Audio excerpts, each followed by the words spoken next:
from Kitchener-Waterloo. Thank you very much, Mr. Speaker. My question is to the Premier. Speaker, we are entering the 8th week with no resolution in sight that deaf and hard of hearing people in Waterloo Region have gone without Canadian Hearing Society services.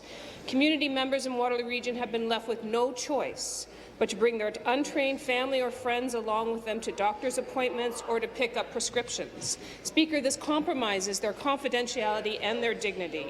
Family and friends are not professional interpreters. For deaf or hearing impaired people across this province, it is vital to have interpretation supports from within the deaf community, from people who know their language. Premier, what is this government doing to ensure that the deaf community has access to interpretation services during the strike, just like your own Act ensures that they should have? Thank you. Premier. Minister of Labour. Minister of Labour. Speaker, thank you very much, and thank you to the member for the question. And certainly, I think all members of this House share the concern about what is happening in this dispute and the people that are affected by that. So let me thank the member for raising the issue, and I think the support that's been shown from all three parties to the Hearing Society, to the people that are involved that need these services, is something we need to focus on, Speaker. We need to get the parties back to the table, Speaker. It's that simple, Speaker, is that we're able to do that in the vast majority of cases in the province of Ontario, almost 99% of cases in this province. I say this over and over again, Speaker, because it's something we should be proud of. In this case, it's a problematic situation, Speaker, to say the least. We need the parties to return to the table. We need to use whatever influence we have to ensure that happens, Speaker. As a Minister of Labour, obviously I need to stay as neutral in this regard and ensure that those parties come back and respect the collective bargaining process, Speaker. Thank you. Supplementary. Speaker, the employer has refused arbitration. These workers have been out for 4 years without a contract, without a raise, and the CEO, though, makes more than the Premier of this province. It is a shameful situation.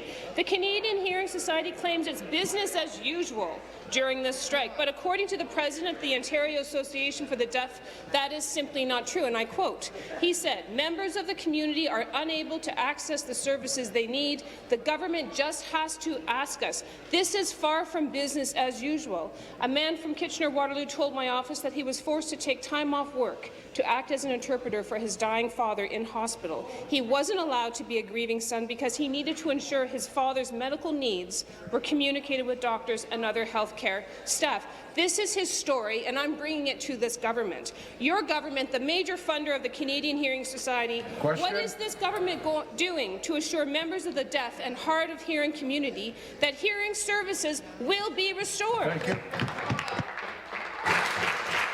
Be seated, please. Be seated, please. Can't participate. Minister. Speaker, the Minister responsible for accessibility. Minister. Thank you, Speaker. And I, too, would like to see this situation resolved as the Minister responsible for accessibility, continuation of support and services for all persons with disabilities in Ontario is very important to me, and so we do hope the matter is resolved as quickly as possible. And ministry officials have been advised by the agency that a contingency plan is in place to ensure continuity of services by those served by the agency. There are a number of services that are continuing.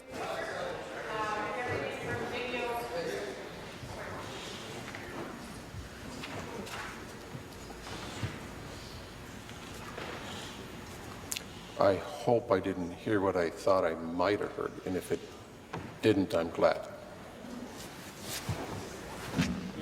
Thank you, Speaker. Video remote interpreting services are continuing. On-demand 24 service emergency interpreting services at Ontario hospitals through Ontario Telemedic Network, and employment services via Skype, and counselling services for clients with urgent needs, walk-in clinic support, and so on. So those are continuing, but I hope this issue is resolved. Thank you. Your question, member from Davenport.